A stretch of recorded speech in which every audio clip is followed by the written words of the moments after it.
नमः शिवाय। श्री शिवाय नमस्तुभ्यं।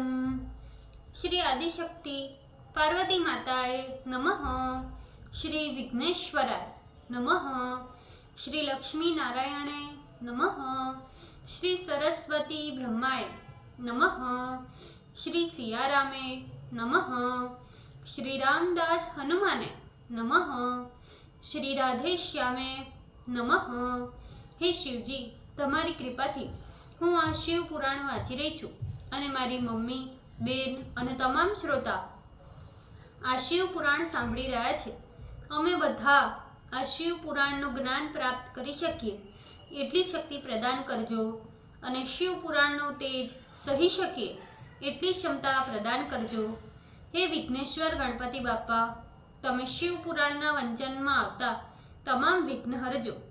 हे कृष्ण मनोहारिणी राधा जी, हे श्याम सुंदर, हे सिया राम जी, हे रामदास हनुमान जी, तमे शिव पुराण सांभळवा जरूर पधारजो अने मारा हृदयमां स्थान ग्रहण करजो. ओम नमः शिवाय. श्री शिवाय नमस्तुभ्यं. द्वितीय संहिता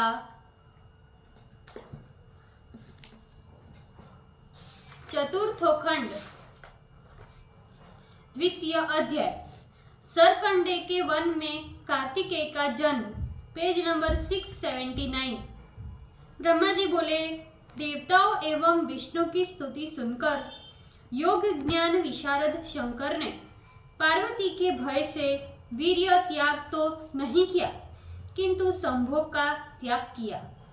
फिर वे भक्त वत्सल शंकर घर के दरवाजे पर दैत्य से पीड़ित हुए देवताओं के सन्निकट आए. मुझ ब्रह्मा तथा विष्णु के साथ देवगण भक्त वत्सल शिव का दर्शन कर अत्यंत सुखी हुए. उन्होंने सिर झुकाकर शंकर जी को प्रणाम किया और हे मुने, मुझ ब्रह्मा तथा विष्णु के साथ शंकर जी की स्तुति करने लगे. देवताओं ने कहा, हे देवदेव, हे महादेव, हे करुणा सागर प्रभु, आप सबके अंतर्यामी हैं, अतः सबके हृदय की बात जानते हैं. हे विभु, हम देवताओं का कार्य कीजिए और हे महेश्वर, हमारी रक्षा कीजिए तथा कृपा कर तारकादि असुरों का विनाश कीजिए.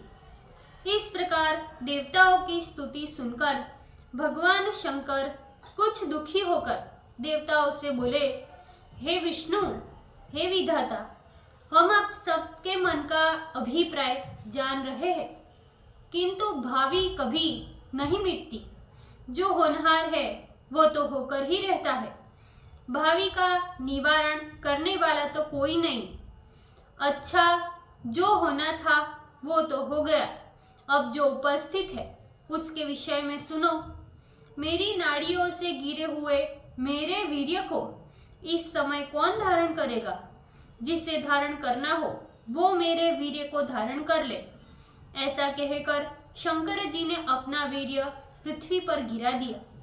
तब देवताओं ने अग्नि को उस वीर्य धारण करने के लिए प्रेरित किया. तब अग्नि कबूतर का रूप धारण कर अपनी चोंच से शंकर के सारे वीर्य को खा गए. इसी समय हे नारद, शिव के आगमन में विलंब देखकर वहां भगवती गिरिजा आकर उपस्थित हो गई. तब उन्होंने घर के द्वार पर देवताओं को उपस्थित देखकर समझ लिया कि शिव के विलंब में कारण ये देवता ही है. इस प्रकार सारा वृतांत जानकर पार्वती तो महाक्रोधित हो गई. तब वे विष्णु प्रभुति सभी देवताओं से क्रोध में भरकर कहने लगी, अरे देवताओं, तुम लोग बड़े दुष्ट हो. तुम लोग सदैव अपना स्वार्थ साधन करने वाले हो तथा अपने स्वार्थ साधन हेतु ही दूसरे को कष्ट देते हो. तुम लोगों ने अपने स्वार्थ के निमित्त परम प्रभु शिव की आराधना कर मेरा विहार भंग किया. इसी कारण मैं बंध्या हो गई. अस्तु, मेरा विरोध करने से तुम देवताओं को कभी भी सुख प्राप्त नहीं होगा और तुम दुष्ट देवताओं को इस प्रकार महादुख प्राप्त होता ही रहेगा. ब्रह्मा जी बोले, ऐसा कहकर क्रोध से जलती हुई शैलपुत्री पार्वती ने विष्णु प्रभुति सभी देवताओं को श्राप देना प्रारंभ किया। पार्वती कहने लगी, आज से सब देवताओं की स्त्रियां बंध्या हो जाएगी और मेरा विरोध करने वाले ये देवगण सर्वदा दुख प्राप्त करते रहेंगे। ब्रह्मा जी ने कहा, इस प्रकार सर्वेश्वरी ने विष्णु प्रभुति देवताओं को श्राप देकर क्रोधपूर्ण हो शिव के वीर्य को भक्षण करने वाले अग्नि से कहा, हे अग्नि, आज से तुम सर्वभक्षी होकर सदैव दुख प्राप्त करोगे। तुम्हें शिव तत्व का ज्ञान नहीं होगा। तुम देवताओं का कार्य करने पर भी मूर्ख ही रहोगे। हे शठ, दुष्टों में महादुष्ट, तुम बड़े दुर्बुद्धि हो। तुमने जो शिव वीर्य का भक्षण किया है वो अच्छा नहीं किया। ब्रह्मा जी बोले, हे नारद, इस प्रकार अग्नि को श्राप देकर पार्वती महेश्वर के साथ शीघ्रता से अपने घर चली गई और इस कार्य से बहुत नाराज हुई।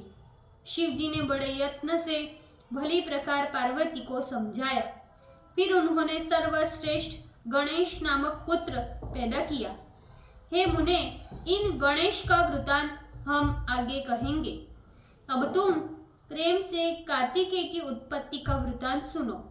मैं कह रहा हूँ, देवता लोग अग्नि के मुख से ही भोजन करते हैं, ऐसा वेद का वचन है।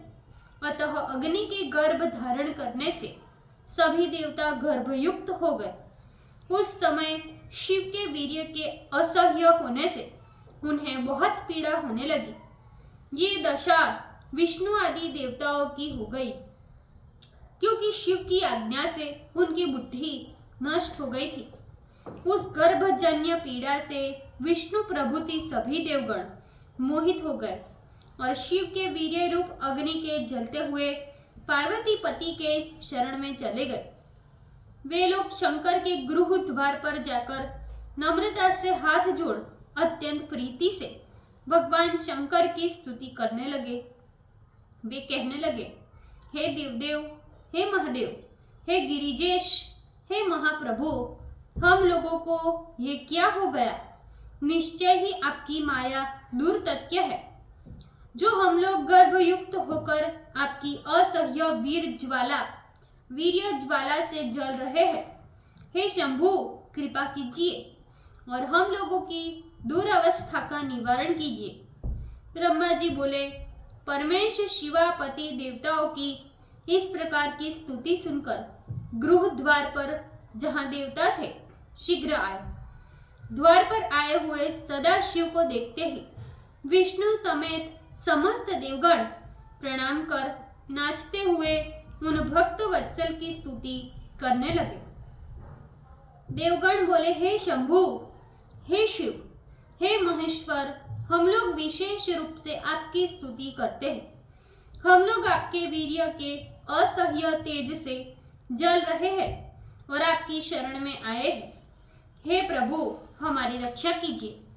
आप हर हैं, इसीलिए हे प्रभु, हमारे इस दुख का हरण कीजिए, अन्यथा हम लोग निश्चय ही मर जाएंगे। इस समय आपके बिना हम देवताओं को दुख को हरने वाला कौन है? ब्रह्मा जी बोले, देवताओं के इस प्रकार के दिन वचन सुनकर देवाधिदेव भगवान भक्त वत्सल शंकर हंसते हुए बोले, हे विष्णु, हे ब्रह्मन, हे देवताओं, तुम लोग मेरी बात सुनो। तुम लोग अवश्य सुखी होंगे, किंतु सावधान हो जाओ। देवगणों, तुम लोग शीघ्र ही मेरे इस रेत का वमन कर दो। ऐसी मेरी आज्ञा करने से तुम लोग सुखी हो जाओगे। ब्रह्मा जी बोले, तब विष्णु आदि देवों ने शिव की इस आज्ञा को सिर पर धारण कर अविनाशी शंकर का स्मरण करते हुए शीघ्रता से उस वीर्य को वमन कर दिया।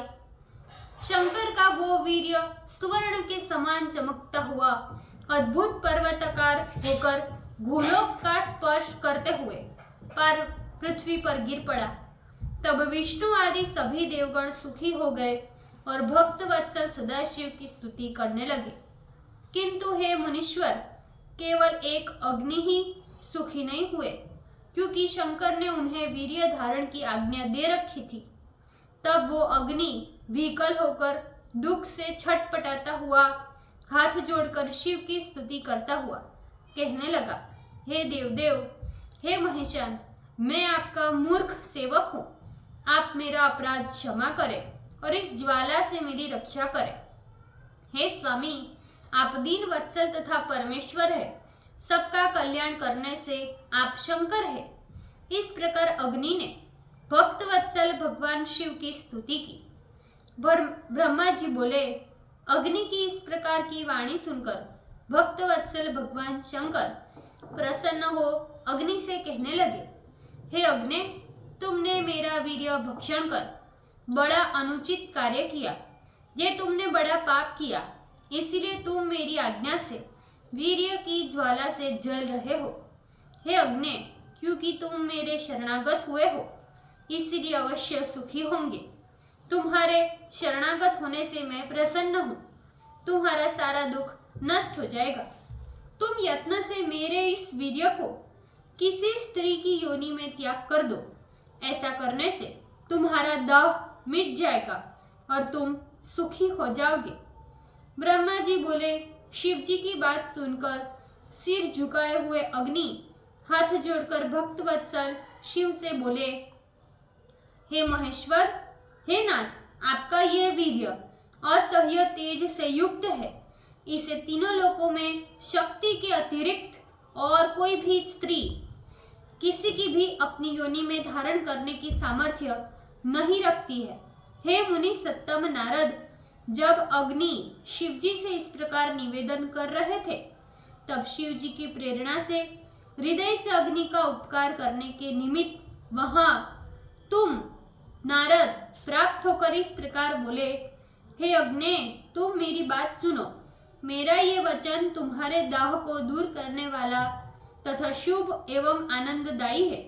ये सर्वथा रमणीय एवं तुम्हारे कष्टों को दूर करने वाला है। सबको तुम जला देते हो, पर स्वयं जल रहे हो। इसीलिए मेरे बताए गए इस उपाय को कर सुखी हो जाओ।